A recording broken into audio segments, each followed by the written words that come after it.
Yes. So, you want to do the opening introduction for us, please, bruv? Yes, indeed. Welcome along to our Wednesday afternoon edition of the Alien Spaceship, where we hope you'll find one or two things we talk about of interest. I'm Trevor Gear, and he calls me bruv. And I'm Emmy Hickins, and he calls me Cuz. Welcome to Right. the. Yes.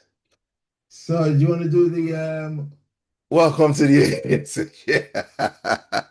All right. There was some feedback there, echoing. Yeah. Yeah, Yeah. yeah, Okay, so yeah, that's sorted. Right. Okay, so we're going to talk about a few topics today. I think we'll start with we did talk about said we're going to talk about the childbearing, whether to have children or not to yeah. have children and how many to have, but we'll come to that in a bit. Why we just talk about um first thing we're going to talk about is music therapy. And All I right. yeah, and I find it so timely because it's something that we both do, don't it? You and I, Yeah, you know. we do. Yeah, so I found this thing on Adele. We're not promoting Adele, by the way. It's no, but it has to do with Adele. So it says in 2012, a 7-year-old um Charlotte Nave from Trodden, Lancashire, awakened from a life-threatening coma induced by a brain hemorrhage. After a week of unresponsiveness, her mother, Layla, began singing along to Adele's Heat, Rolling in the Deep, which prompted Charlotte to smile and Oh, eventually well. make a full recovery. I seen it on the news when it first broke, actually. But I just remembered it and I thought, music therapy. So, what do you make of music therapy, bro? Yeah, I mean, I think it is a thing, isn't it? It's well known to be used by psychologists and others to help people perhaps get through difficult times. And I suppose in our own lives. And as you say, you and I particularly are involved in music. Yeah. We can express ourselves through our own music. That's also a form of music therapy, I think. I saw a program probably a couple of years ago, and it stuck in my mind. It was a quiz show of some sort, and there Mm. was a woman on there who I think she's a comedian. I forget her name, but she's fairly well known as I remember it. And the subject of music came up in one of the questions. Mm. And I was amazed when she said, "Oh, I've never liked music. I've never had anything to do with it." Because I've never heard anybody say something like that before.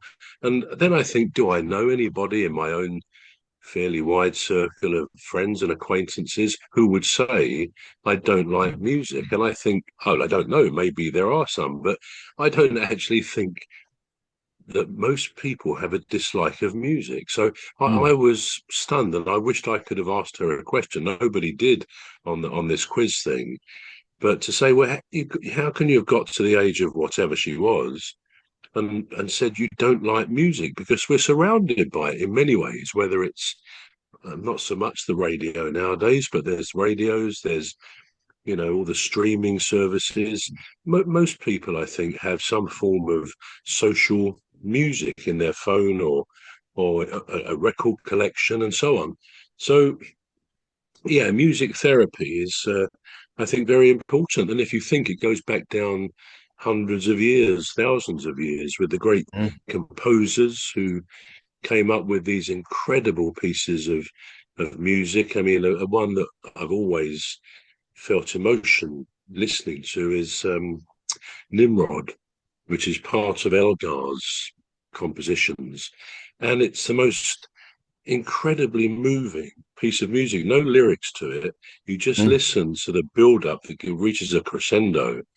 And yeah, I would actually say that possibly is up there as one of my favorite pieces of music. And so Mm. even if we're not seeking therapy Yeah. actively, saying, oh, I need to calm down, I need this and that, we come across these pieces of music in certain situations which do have a calming effect. For my part, I find that if I'm stressed, say one evening or one night, I'll put my earbuds in and listen to some calming music, some just music that I like. So Mm. it works for me. It works Mm. for me, and I think it works for many people. It's a massive part of people's lives. It will be interesting to do a survey. What percentage of your existence do you think is to do with music? And Mm. it would be quite interesting to know what people would say.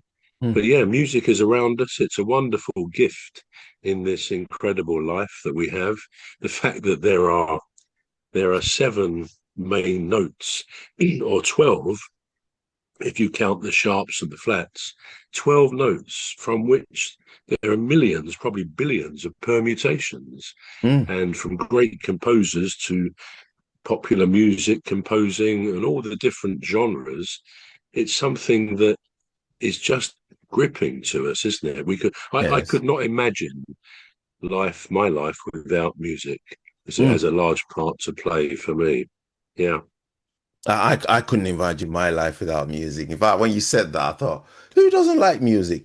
But I worked with a guy in Huddersfield, which is not far from where I live, by the way. So it's between Bradford, Leeds, so Huddersfield is somewhere there, and and and I was quite surprised because one time he owned quite a vast portfolio of properties. So I used to manage these properties for him, do repairs and call in repair guys and stuff like that.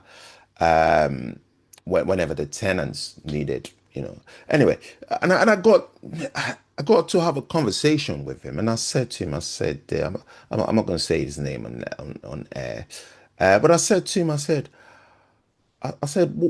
what kind of music do you listen to? I was just intrigued because yeah, people that make yeah, music, they want to know what kind of music other people listen to. And he said, I don't listen to music, man. And I thought, you're joking, right? He said, no, I don't listen to music. And I said, what do you listen to? I was really intrigued just to know. yeah, That was the very first time in my entire existence that I've met one person that does not like music. He said, I just don't like music. I said, what do you do then? He said, well, I just listen to my religious, things, on podcasts or whatever, on television. I watch it. And and I said, wow. I said, you don't like music? He said, no, I don't listen. Because when you meet people, you expect them to say, well, this is the kind of music that I like. You generally feel like somebody has to connect mm, with a particular kind of music, not generally not liking any music at all. So, you want to think, well, all right, so if you don't like rap, that's fine. Not everybody likes rap. Maybe you don't like a lot of this heavy metal or whatever. Or maybe some people don't like classical music. Some yeah, people don't like yeah, country music. You can understand that. We all fit into a certain mm, category, apart from some of us, like myself and yourself. I'm hoping that, generally just love music. I mean, I just love music. It doesn't matter what kind of music mm, it is, as long as it's not vulgar in nature, it's not explicit. And as long as it's not, I mean, it could be in any language at all. If it's good music, we love it. So I was taken aback a little bit just to see somebody that didn't yeah, like music, and that was it. That was the very first person that I've seen in my whole life that did not yeah. like music. Well, I don't understand it. Yeah, it I just, mean, I think the thing is as yeah, well, the thing with it, we're talking about therapy, which music can have and it can be. yeah, But for me, and I'm sure for you and millions, music can bring out real powerful emotions. I mean, in certain circumstances, it can actually bring tears to the eyes. It can make people weep, excuse me, and sob. Um, and I know, going to football briefly, the subject of football, and I often mention Crystal Palace's victory in last season's FA Cup, but Yeah. the final whistle when Palace finally won that game, first major trophy ever, really. I mean, that in itself, on that final whistle, the emotions and videos will show people that almost every Palace supporter was in tears. It was the most amazing thing, or on the verge of. And then a song or part of a song that had been played at the ground in some of the matches leading up to the final at Selhurst Park and so on was Elvis Presley's "Can't Help Falling in Love," and Mm, the bit where well, it's a bit where it's in the chorus element where he says, you know, I can't help falling in love, and it's a fantastic tune as well as great lyrics. One of the great all-time love songs, undoubtedly, and mm, his was the original Elvis Presley in whenever it was. But that particular line became a bit of a Palace line about loving the team and so on. And when they put that on, it was pretty quickly after the final whistle, it just reduced everybody at the Palace end and probably some of the other end who were still there to tears. It was so moving. And I think that is the thing with music. It's not just a series of notes, you know, which you play on a piano or on a guitar, on an accordion or whatever. It's so much more than that. You put those notes in a certain sequence and add some beautiful words, some lovely lyrics to it, emotional words, mm. and it can have a huge impact on the body, a positive impact, which again is bringing out endorphins, all the compounds, the chemicals, which are healing in our bodies, the very things we need to heal us. And I think that goes a long way to explaining why it's worth a bottle of medicine or bottle of It tablets, is. It you is. know, Yeah. just Yeah. the effects it can have on us. It's a very powerful thing, this great link between the mind and the body. I think we underestimate that at our peril, really, because it's I've learned, I think, over time that what we think is so important in terms of our peace of mind, in terms of our attitudes, because we have such things as confirmation bias. If we get upset about something, and then our mind will tend to look for those things which support that view. So we have a lot of that stuff. But if we think, basically, I mean, it's easy to say these things. We all have poor thoughts, negative thoughts, we worry, all the rest of it. But if we can try and keep positive with our thoughts, that gives a great positive to the body. And music is a great way of putting us in that situation. It's a wonderful therapy, a wonderful way of bringing out emotions which maybe need to come out sometimes. So Mm. yeah, it's a wonderful therapy is music. It is. It is. I just find that like me with me with music. If I listen, say for instance, because I say for instance, when I used to live in London or when I used to live in Manchester, there's certain songs that I would listen to on the radio, when I'm driving, it come up on the radio, and it just takes me back. And when I hear that song again, and say for instance I've moved to Bradford and I'm listening to it in Bradford, I'm thinking it takes me back to that time when I used to live in that. So it just brings out these deep emotions. It can just Yeah, that word help you to deal with certain emotions anyway. yeah, But yeah, I love music. I love yeah, music. It's like a saved file, and then it calls it yeah, up, and you can replay those memories in your head once more. Yeah. yeah. And you've raised a good point there that music is one of the most powerful associative things that take us back to times. I mean, I still can hear a piece of music from when I was young, very young, and not often, but you come across a piece of music sometimes, or you're on Spotify, whatever, and your mind is transported back to those times where where you what you were doing, where you were living, or relationships you were in, or whatever. Yeah, yeah, Music is a great means of transporting back to good memories as well. So yeah, it's got absolutely. all sorts of qualities which are there. Perhaps we don't always think about them too much. Yeah, it just helps to unlock all these, all these beautiful, beautiful memories. Absolutely. Yeah, absolutely. Right. Okay. So,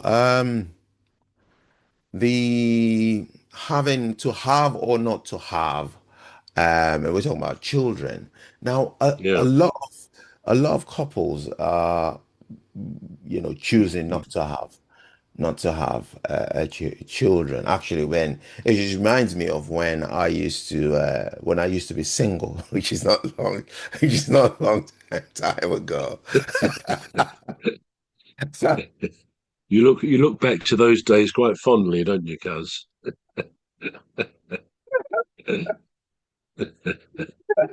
I'm not admitting it on air because I found out that Jeanette listens to us now, so I've got to be careful. You've been careful there, yeah. I've got to be And careful. Yeah. how long have you been manacled now? I mean, married now? Not Five, very five, long, is it? about 3 months now, I think. Yeah, April got married in April, May, June, July. Well, just four less than months, three May, June, months. Yeah, July. Yeah, yeah, yeah. yeah. Less than 3 months. Not quite 3 months, but getting there. But yeah. So when I used to be single, I used to, obviously you do court people, don't you? And there was this lady that I spoke to, and I said to her, I said, do you like children?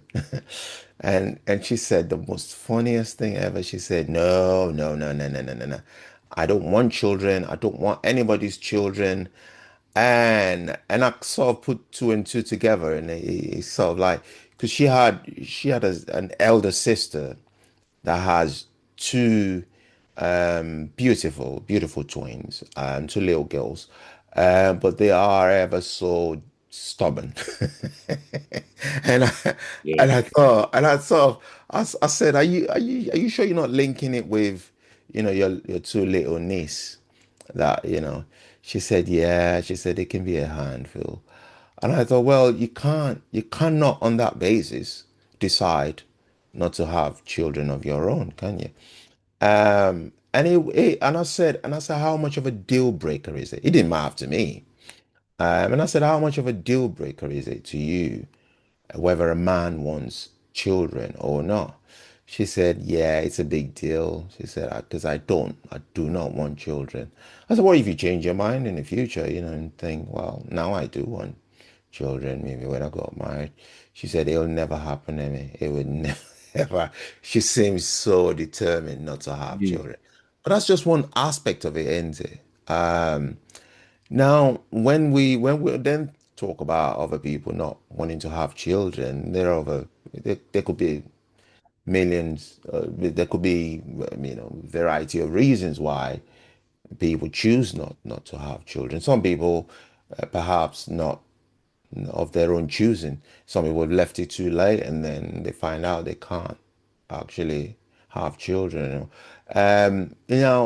If you was to advise anyone, any family member that was contemplating, you know, whether to have children or not, what would your advice be? What would you be Wow, advising? that's a very big question, isn't it? I Hmm. think there's sort of an assumption, first of all, that everybody does or should want to have children, and Hmm. I think that's the first big mistake we all may make, because there are people who quite legitimately, for their own reasons, sometimes, well, always very good reasons, I guess, will Hmm. say they do not want children. And I Hmm. think it's a bit like in life generally, some people, some jobs, if you like, careers surprise me. I think, why on earth would somebody want to do that? For example, I mean, I've got nothing but admiration for people who join the Navy and the submarine service. Hmm. Now, I've always known you wouldn't get me on a submarine for love nor money. Even when I was in a year ago in Las Vegas. We went on an aircraft carrier to look around, and it was quite an experience. Mm, And alongside that, there was one of their former military submarines, which you could actually go in. Um, it was very long, and just obviously a submarine there in dry dock, so it wasn't under the water.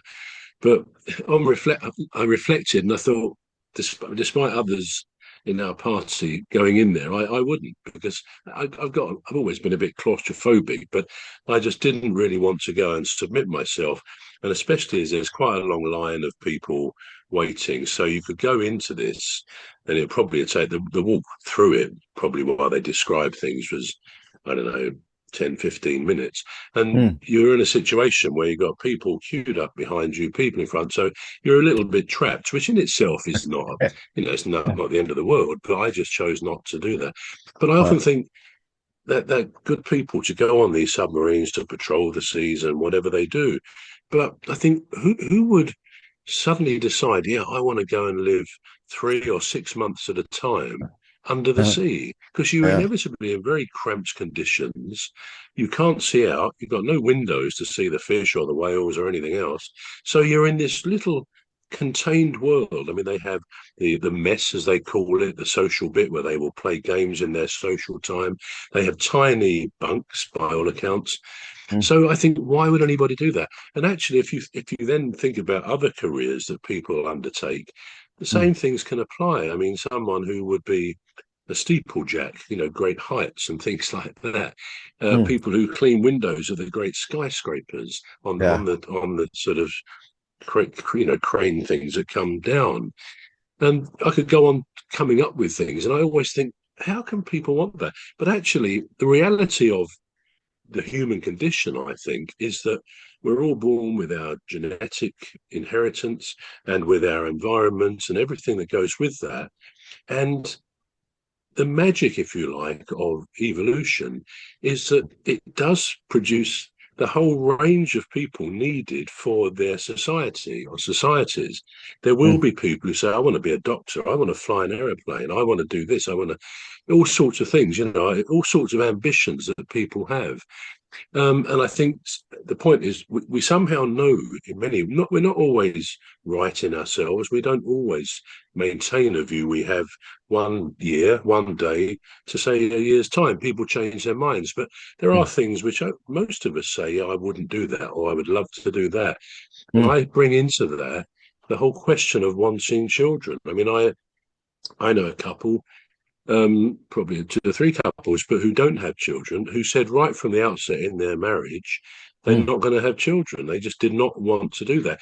People have different views. I mean, you could argue today, in today's world, with the with the atrocities that go on, and we think of Ukraine and Russia and the Middle East and all that goes on, mm, you can understand some people starting out their life together saying, do we really want to bring children into this world? I mean, it's one thing, for those of us who've been here at all ages, really, and life is pretty good in so many ways. Life is magical in so many ways.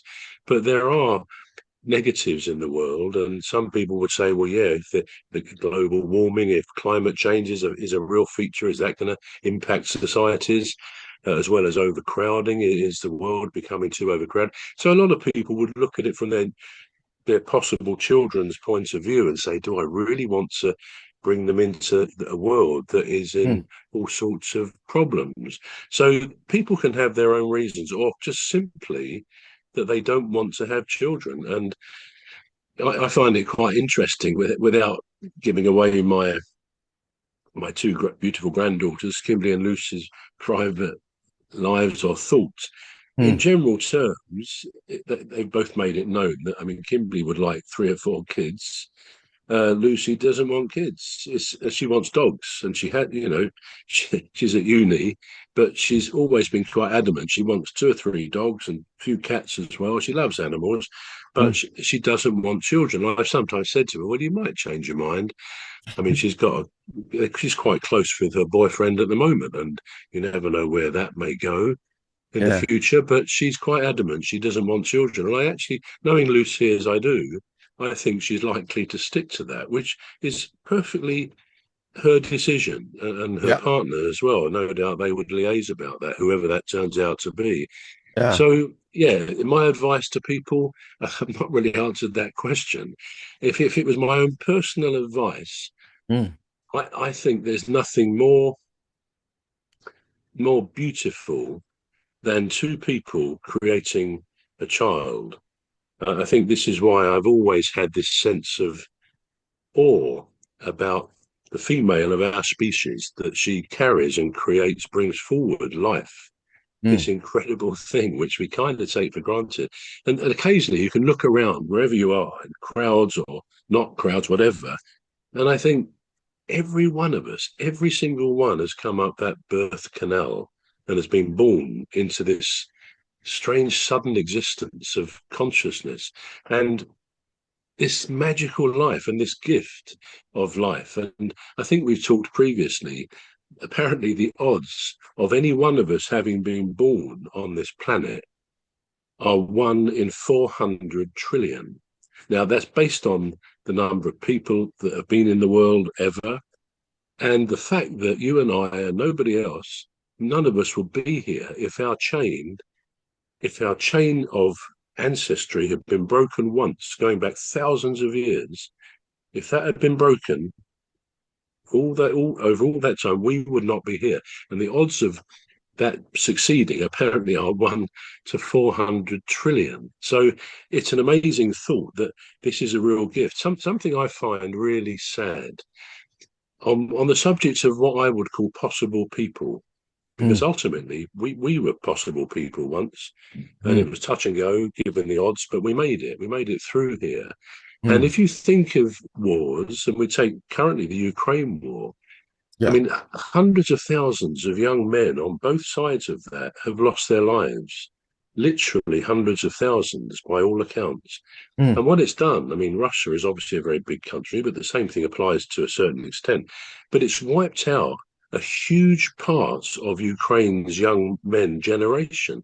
Now, mm, what impact is that? Will that already have had and will go on having on all those possible people, little babies, people who would have been born mm.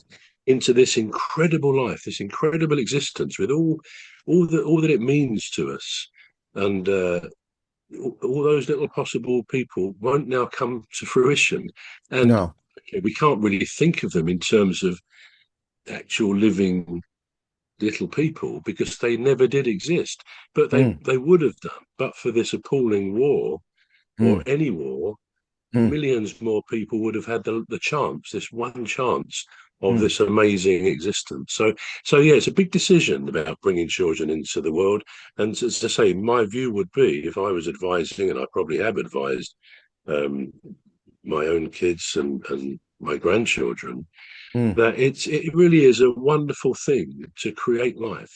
That two people fall in love, they get together, fall in love, and all that that means. And then somehow the magic of life is that they produce a little one. I mm. like to think, just to conclude what I'm saying, I liked a little advert that came up on my phone a couple of days ago. And it was a woman, an attractive lady, dancing with her two little girls. They were like mini me's. I mean, I guess they were 5 and 6 or whatever, but they were the blonde lady, and she was the mum, and the two girls, and the husband, the father, was filming them, and Mm. and the mum said to the little girl, she said, "I I wasn't enough. No, one of me wasn't enough for Daddy, so he's created two more."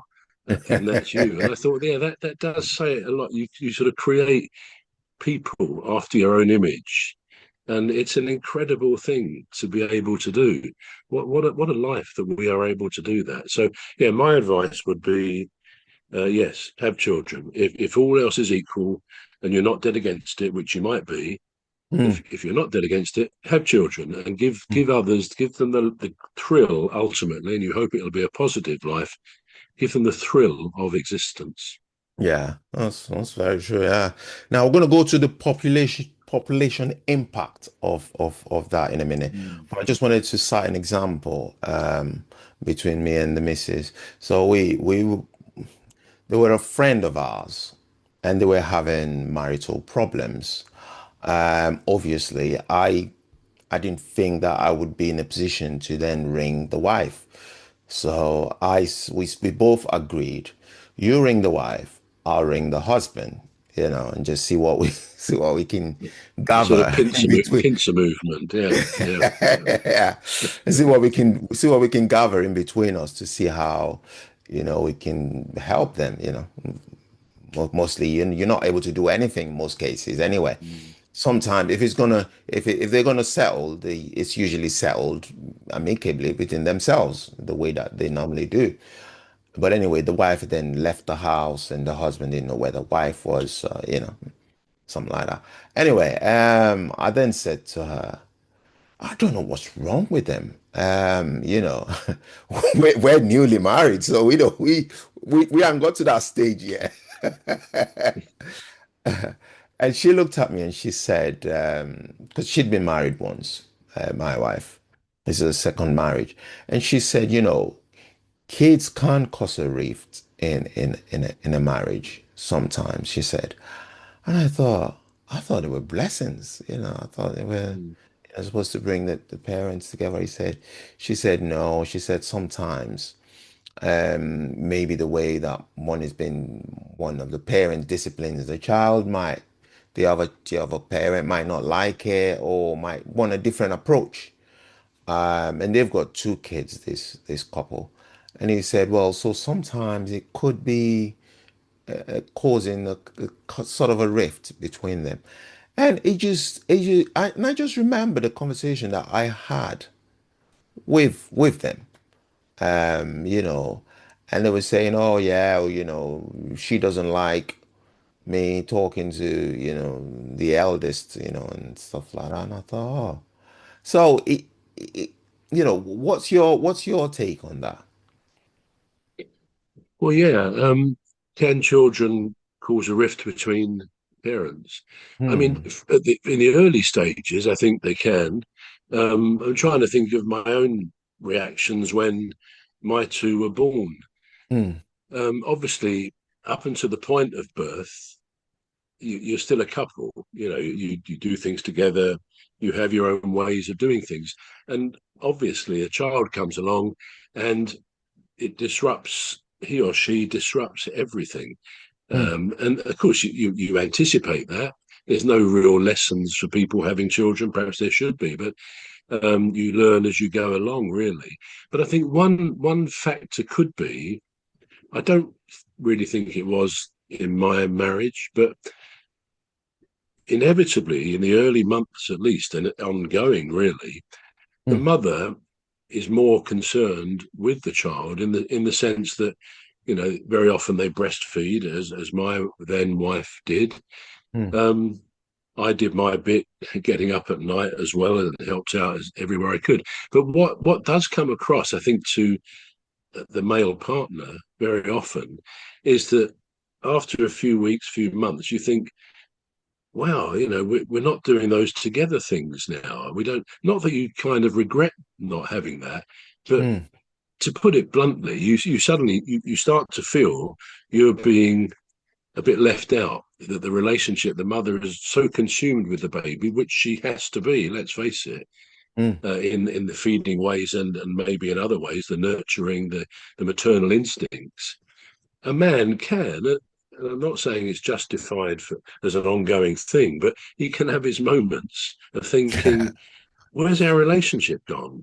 Yeah. And then you have another child, as we did quite quickly, Yeah. and you think life will never be the same again, but in a good way. Because for me, as my two kids were growing up, every stage got better, and it was brilliant to be a family of four and all the things that we did together. Hmm.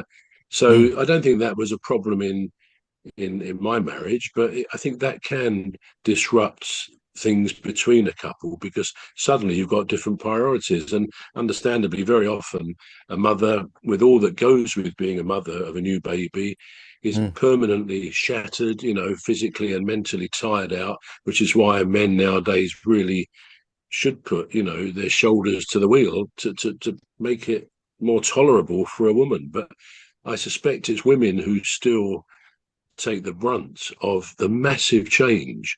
But the Mm, only the real positive is I think that that massive change, you brought this human into this world, you see them grow, you see them develop, and all the good things that go with that. So it's rewarding, hugely rewarding for people mm, to maintain that kind of process in the world. But mm. yeah, nothing worthwhile is without side effects, and some True. things we just have to accept as a rite of passage, par for the course of having a family. But the blessings, I believe, far outweigh the negatives. It should. It should. Yeah, that's well put. Yeah. Now to the population impact of it. Now, do we think that having more children or lots of children, do we think it's actually harming the environment population wise, or is it helping the age, well, Yeah. to replenish the aging population? Well, we keep being told, don't we, that our population isn't having enough children. And Mm, I think that's on the basis of exactly as you say, replacing the aging population on the rolling basis that it goes, so that ultimately it's suggested there won't be enough new people coming through to do the jobs to provide the economy, the income for the society in which we live. mm, So I guess we're told very strongly that it's we need to have more children, and I suppose the fact that politically the government have removed a two-child benefit cap, so people getting three or four or five kids will mm, still get benefits for that. Um, Maybe that's their response to that particular situation. But conversely, I suppose we can create a situation where we're overpopulated. I mean, we don't go down the politics route, but on the subject we're talking about, I mm, don't think it is just a case of people should have a lot more children. I think it should be measured. And like anything else, I think market forces, let the thing sort itself out. People will have children when they want to. And mm, I believe nature and evolution of nature will, that's what I said about it provides people who would do all the different jobs. I think nature will provide enough people who want to keep the population renewing to have mm. kids. Not everybody will want kids, and to me, there's no negative on that at all. I actually No. respect people who say no, it's not for me. I'm pleased for friends, family who have the kids, but I think I have other things to offer, other things I want to do, and that's perfectly reasonable. But I think these things balance themselves out without artificial pumping from politics or anything else to try and Mm, generate the thing. Because when you do that, there's always going to be a bigger downside. I mean, we know we go out in most of our towns and cities now, we go out in our car and the roads are rammed, even when it's not school holidays or when it is. All the time there seem to be more and more cars on the road, mm, with all that means. If you overcrowd people, I think you're going to get more problems with that. So mm, I think it's like everything else; it's got to find its own level. And yeah, I think there is a risk of overpopulation, mm, but yeah, I think nature knows best, and when mm. nature decides that some things need to happen, it Mm. will make them happen, Yeah. irrespective of what we humans do. Yeah, that's true. Yeah. Oh, I respect that. Now, just going back to the just going back to the rift kind of thing, in a marriage where kids okay. I just remembered, and I'm going to relate this experience. And this was quite recent. So we went away for the weekend. Janelle and I, we went away. We went away on a Thursday, came back on a Monday. But anyway, one of my wife's sons had, yeah, he has a dog. It's a really active dog. It's very, very active. It's only a small dog. It's a pug, but it's very small, but it's very, Yeah. very strong and very, very active. Anyway, so she said to me I think it was the week before, she said, "Oh, they're going away and they want us to have the dog." I said, who's us?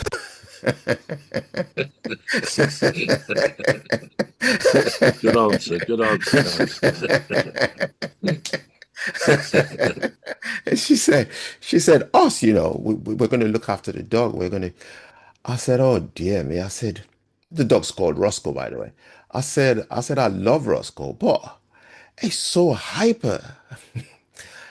He just jumps all over you, wants to lick you all the time. You could just go to the toilet, come back, and he's just wagging Yeah, his tail, getting excited. You're like, I've only just been been to the toilet. And he just wants to jump all over you. And I'm yeah. thinking the claws, I'll have to wear, long pants so you don't, the claw, I don't get clawed. And it's all these things just coming into my head, and I'm thinking, can't somebody else have it? And he'll be up on the bed with you as well, don't forget. Was was so I've been sleep deprived. I've been previously deprived. And it's this excited dog that I have to let out in the garden every now and then. It's like, Yeah. oh, can you let the dog out in the garden? I'm like, can't you do it? Oh, all right, I have to do it. I'm like, all right, don't worry, I'll do it. And then you let it out in the garden.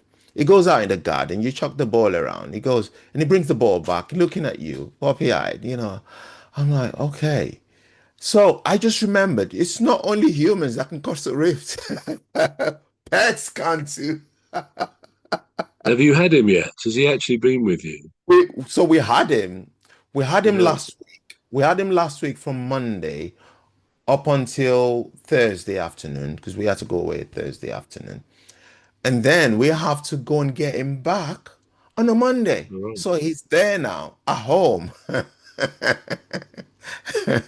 He's there now at Yeah. home. And when I get home, that dog's gonna be all over my trousers, and I don't know where it's been. Well, anyway, he just sits. You're watching football. It's there, sat next to you, just jumping all over you, and then it's calm for like 3 minutes. Then he goes and plays with his bone and ball, and then he comes back again. You're like, all right, okay. So I'm trying to watch this football, uh, but it should be back. It's gonna be with us till Friday. So. Yeah. I'll be watching The end. England. When I'll The be yeah. watching The end England is play. on The, Saturday. The end is in sight, cuz that's the the end thing, is isn't it? The inside. end is in sight. And it's inside. No, Anyway, good yes. for you. Yeah. Anyway, so this is all we've got time for on the alien spaceship. Do you want to conclude for us, bruv, please? Yes, we had some interesting things to think about in that discussions. I hope you found it of interest as well, you people out there listening and watching. I'm Trevor Gear, and he calls me Bruv. And I'm Emmy Hickins, and he calls me Cuz, and it's a goodbye from me. Goodbye from me.